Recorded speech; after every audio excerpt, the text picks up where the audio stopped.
Juice? He just, I don't know what it is. He kicked us and go kick Sam. To be fair, you have to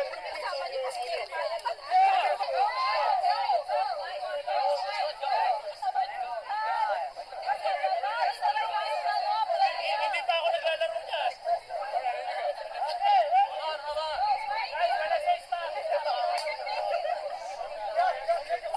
Picture! Picture! Where's Kenny? Oh, eight. Oh, somebody. Oh, mag-look kayo sa inyo. Why don't you get somebody? Yeah, get anybody. We play as a team.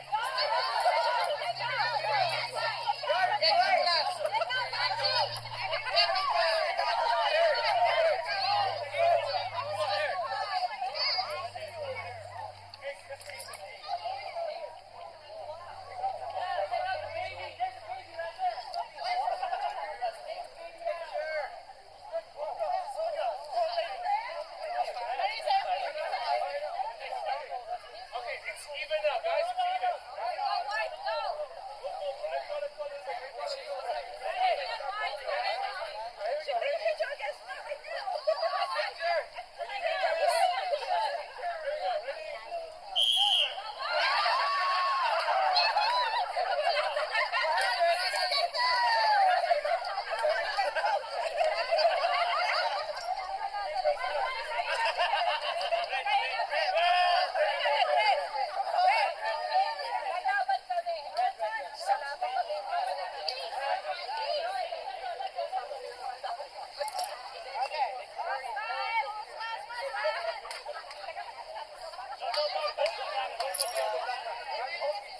All right, here you go. When you hear the whistle, you go. Ready?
Did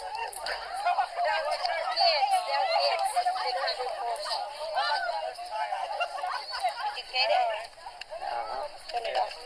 You're quiet.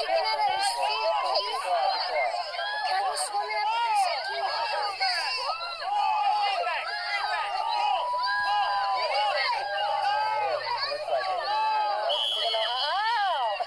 Oh, that little kid they got him. ate the freaking duck.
What are you gonna do?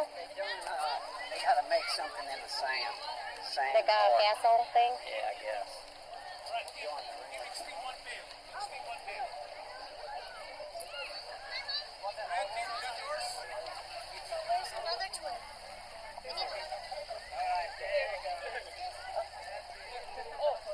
This is for team. What is this? Green team. I know. This one was me. That's red team. What's this? This white team. Alright, what is it? Speed, right? This is blue team. Last 10 seconds. They always do that. Every year. There you go. 10, 9, All right, all right. Hold on. 6, 5, 0. All right. The judges will go to each of the places where you need to explain. All right? Make sure you're not broken down. Oh, your feet, your feet. We'll start from over here. Let's start. Guys, can you explain what you've done over here? All right, guys. You guys can look at it. Just have somebody to guard it. You can look at the Ano people yan? over here. Chan, di ba? All right? Come over here.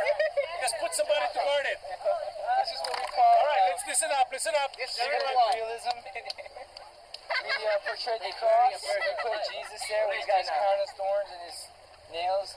Because we believe that Jesus is our firm foundation. It's for every kind of foundation, you always have to have God underneath it. Wait. You gotta take some picture, right?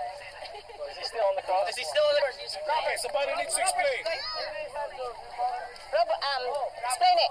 Well, this is our depiction of the kingdom of heaven and building building a home on a solid foundation. That's building, of course, building upon Jesus Christ. All right. On the And we got our Is it red? gate leading into our home, and gate exit. Okay. Build on the foundation. All right, guys. Let's get this good. Good hit. Take a picture? Yeah. This is a neighborhood of a Christian family. And if you can see there several houses, and the church is centered on a piece of land that is elevated and formed as a cross. If you see like that, that's the church. And from every home or from every house, there's a road going to the church. So the church, Christ, is the center of this Christian family from this neighborhood. And as you see, it's bordered by a heart, formed by a heart, meaning that signifies love. So there is love and unity this neighborhood, which is the center is Jesus Christ. All right, let's keep it simple but yet very good. Can you repeat? Speak it. All right, somebody needs to explain what this is here, right? All right, as you can see, there's like houses like on the four corners, and there's an LOVE meaning love, and like they got that love because they put God in the center of their life in their household.